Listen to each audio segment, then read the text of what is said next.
All rise, the judge is in the courtroom. That's right, we're judging by the cover again. You know, I judge comic book covers, album covers, bed covers. It doesn't matter. I'm going to judge them. That's what we're here for. That's the judge right there. You know, I'm talking about choose your own adventure books today.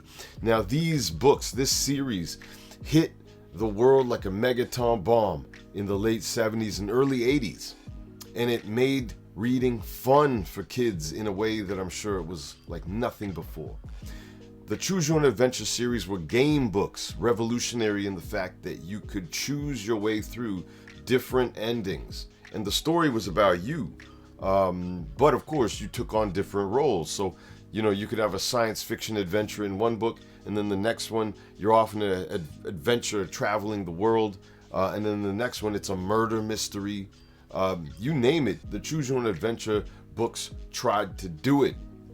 And let me tell you, nothing excited me more than approaching a bookstore or a library and at a distance seeing the cover, the unmistakable white cover with a portal almost as to what that story was all about. And the excitement of seeing a new one that I'd never seen before.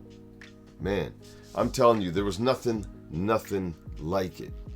Now, one problem is I got kind of hooked on those covers themselves. And I made decisions on whether to read the book or not. Just, you know, I knew immediately. And to this day, if I look at those covers, I still feel the same way, you know.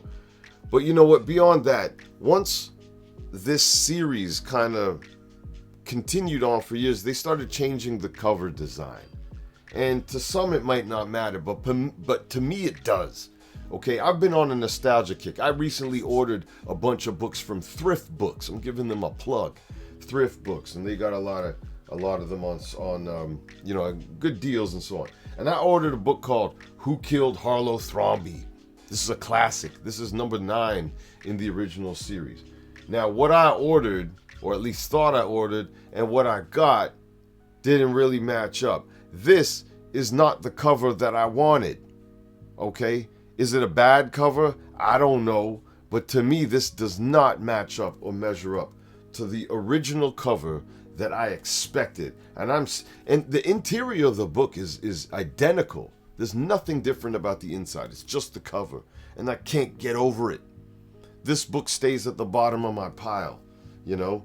And it's a shame because it's a fine Choose Your Own Adventure book, you know? But that's the point. You know, I don't know. These covers made a difference in the way I judge these books. And to this day, I still feel this way. And I'm going to start with number 10. This one might upset Choose Your Own Adventure fans, but The Cave of Time, number 1 in the series. It's a great cover, but I'm going to put it as number 10 because I never read it. I never read this one. In fact, I think it's in the mail. It should be on its way soon. But yeah, it's a great cover, but if I never read it, I can't put it higher than this. For being number 1, but also the composition here. You got the wizard-looking knight or whatnot in the main part of the image here, holding the sword. This drag or Loch Ness monster looking thing in the bottom right. The boy riding the horse, another knight on the left, the dinosaur at the top. There's a lot going on, and I love montage images, whether it's for book covers or movie posters. I'm a sucker for those. But The Cave of Time, number 1 in the series, but number 10 on my list. It's a great cover, but I never read it, so it must not have made the biggest impression on me, because I'm sure I could have had the chance to read it before, but I will soon. Moving on to number 9. This one is You Are a Shark.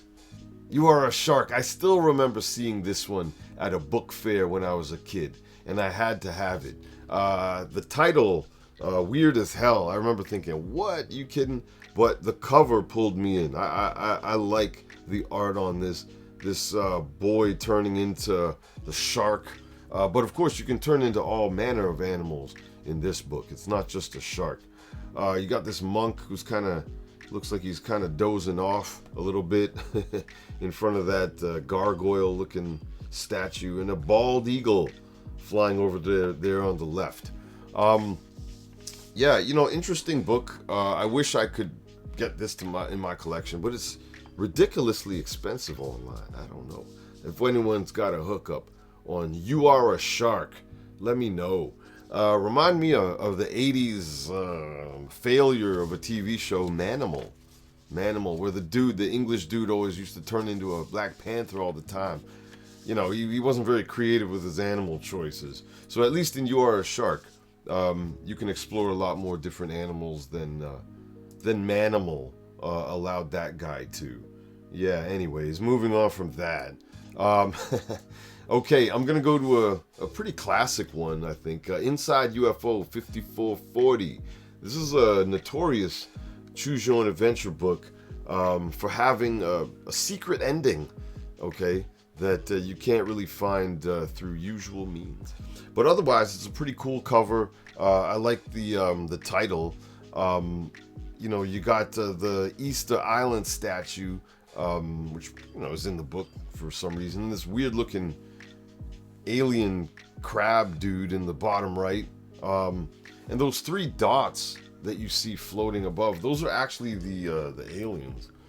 Spoiler alert. And then that weird looking phallic UFO rather than the flying saucer in the background. But it's a quality book. It's an interesting read. They actually have a diagram of the UFO in the first page. Let me pull that out. I got it right here. Got it right there. Yeah, check it out. They got a diagram of the UFO right there for you. That's crazy. All right. Moving on from there, got another one in the early stages, relatively. Number 20. This is Escape. All right, check it out. Okay, Escape. This cover is actually a bit different than a lot of the other ones. The other ones that you might see on this list, a lot of them are those montage covers, where you see I love it because it just gives you a sense of all the kind of crazy stuff you're going to read. Just like those 70s B movies, they used to throw those montage images at you. So you said, wow, all of that in this movie? That's nuts. But Escape, this is one of the few covers that doesn't really have so much of a montage. It has more of like one captured scene, And if you see it, it's a harrowing one, okay? This book is interesting. It's like a dystopian future of the United States splitting into different countries. And it's a pretty mature story, I guess, for kids. First time I ever learned the word totalitarian. It's used earlier in the book. I was a little kid, like totalitarian. So all you numbskulls watching this that don't know that word, there's subtitles below. You might be able to read it. Totalitarian. Google it, and catch up. No, I'm just playing. But anyways, when you compare the old original covers to some of the later editions where they changed the cover design, you can see it with Escape. Take a look at this other one, which still has the white border design and so on, but the inner image of it is just dull. It doesn't have any of the drama of the original. And then you see the other more colorful one that got rid of the white. Nah, that ain't it. That ain't it. I don't know. I don't know how their cover art got so much worse over the years. That's kind of inexcusable in my mind. But anyways, the white original borders with the portal and all that, flawless, man. That just should have stuck with it from the beginning. All right, moving on from there, my number 6 is a book called Sabotage. Sabotage. And I still remember seeing this one when I was a little kid in a bookstore at the mall near me on a Saturday morning. And I had to have that. I really wanted that book. Okay. It's a cover that kind of tells you, again, the montage, man. It tells you everything that's going to go on. And wow, Nazis, like World War II stories for kids. yeah, but this got me, and this was a maybe, I don't know, maybe the first time I heard the word sabotage, maybe. But dope cover, and the tank rolling through in the bottom. Look, they got a motorcycle with two people and a sidecar with two people. That's an overcrowded carpool lane in Nazi Germany. Anyways, now the next one here, this one is also in the mail. It's on the way. The Antimatter Formula. This book was later in the run, and this was around the time that I kind of started drifting away from Choose Your Own Adventure books. I don't remember reading too many after this one. But this cover, man, I always remembered this cover. I always thought it was dope. Especially this robot dude pointing on the left kind of tripped me out. And then even though I didn't like a lot of the covers that had the kid on the cover, I preferred the ones with adults on the little kid. Climbing out of this, could be an airplane or a spaceship or time machine or whatever, I don't remember. Remember, it's in the mail. But coming out of what looks like nowhere almost. I think that's a cool ass image. Yeah, and then this floating fat guy at the top. Kind of looks like the Baron from Dune, I guess, but I'm sure he wasn't on that tip. But yeah, anyways, this is another cool one that I always remember from my childhood. The book itself, I don't remember too well. I'm not really judging the stories. I'm really just going by the cover and how they grabbed me from the beginning. Now, moving on from here, this one, a pretty popular one, I believe, Space Patrol. Space Patrol, I love this cover, especially you on it. This armored hero with the pistol and the helmet in the front.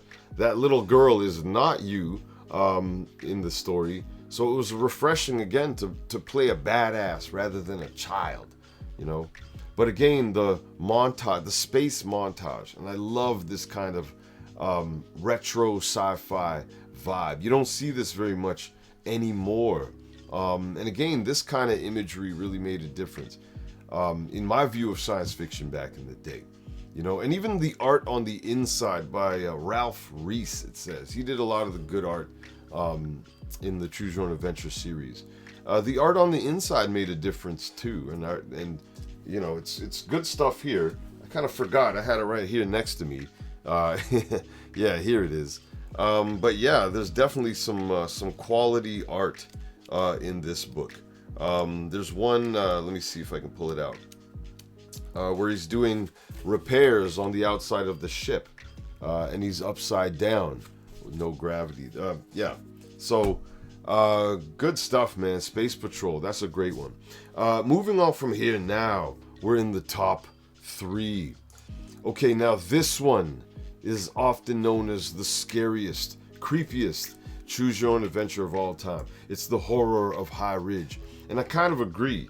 It's surprisingly freaky and messed up for a Choose Your Own Adventure for kids. Here it is, right here. Okay, and the main character in this book, he's freaked out a lot in this one, and I don't blame him. It's ghosts didn't always scare me, but when I was a kid, man, this one definitely did. And you can see, you got on the left the Native American chief and the prospector on the right side. They're ghosts facing off in some eternal battle. The tomahawk, the dagger, and the moon in the center. That's what really sets it off for me. It's the glowing moon in the distance, centered in the image.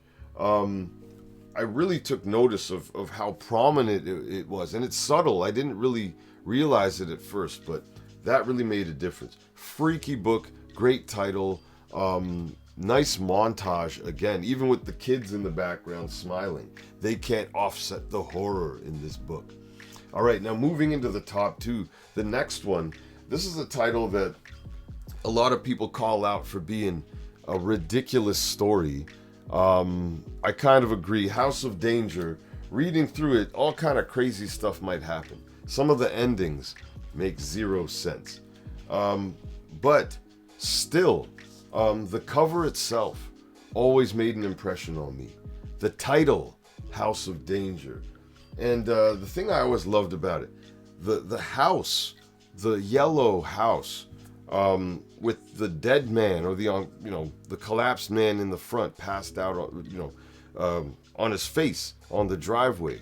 That image with these chimpanzees coming out, and the Civil War soldier, he's all grinning with menacing threat and intimidation on his face. And the kids, again, they're the same ones from the horror of High Ridge. It's the same kids. So I'm not really talking so much about the story, but the cover. This is easily one of the most memorable covers to me. Maybe the most memorable, but I'm not going to make it number one just because the story is quite silly at times, and I guess I'm going to take it down a notch for that. And that leads me to number one. Number one is Your Code Name is Jonah. This is one of the most serious choose your own adventure stories. This is a spy story, and again, you're playing a grown man, not some snot-nosed punk in this book. It's a spy story with guns, the KGB, whale songs, okay, and a lot of international intrigue. The art is great, and I haven't mentioned his name, but Paul Granger. His name appears at the bottom of so many of the classic choose your own adventure books, which evidently was a pseudonym for his real name, which was Don Hedden or Hedon. Not sure how to pronounce it, but he is well known for most of the classic choose your own adventure art. A lot of the montages that you see, and the montage here on Your Code Name is Jonah. You got the whale here, this bald, lumpy KGB dude. And the thing that I love, it's not just Jonah here with, he's got two guns. He's carrying a AK, Kalashnikov, and I don't know if that's a Luger, but he's got a pistol in his other hand. But it's the scientist here that I love, running towards the lighthouse in the moonlit night. I just love that image, the perspective of that. And again, this whale is kind of in the foreground almost, in front of Jonah and even outside of the portal, if you can see that part. That's great stuff. And the title, Your Code Name is Jonah, nothing like that in the Choose Your Own Adventure series. One of a kind. So there you go. I think that something is lost in translation over the years. And the covers, even the more modern ones, take a look at this. That kind of looks like the old classics, doesn't it? Or this one right here, Beyond Escape. I think this is an update cover of one of the originals. Okay? But I still gotta say, I think something is lost here. When you look on the interior art, a lot of it is lifeless. Okay? Yeah, it's polished, but it doesn't tell you anything about the story the way that the originals did. So, I love these books. I wish kids today would read more, instead of spending all their time on TikTok and all that foolishness, But these books captured me by their covers and opened my mind to all kinds of genres. If you remember Choose Your Own Adventure books from when you were a kid, maybe I left out a cover that you love. And if so, it's all good. It's all good. But these are the ones that made an impression on me. That's about it. You can you could subscribe, or you can do whatever the hell you want to do. But the pop culture cosmonaut is up out of here, baby.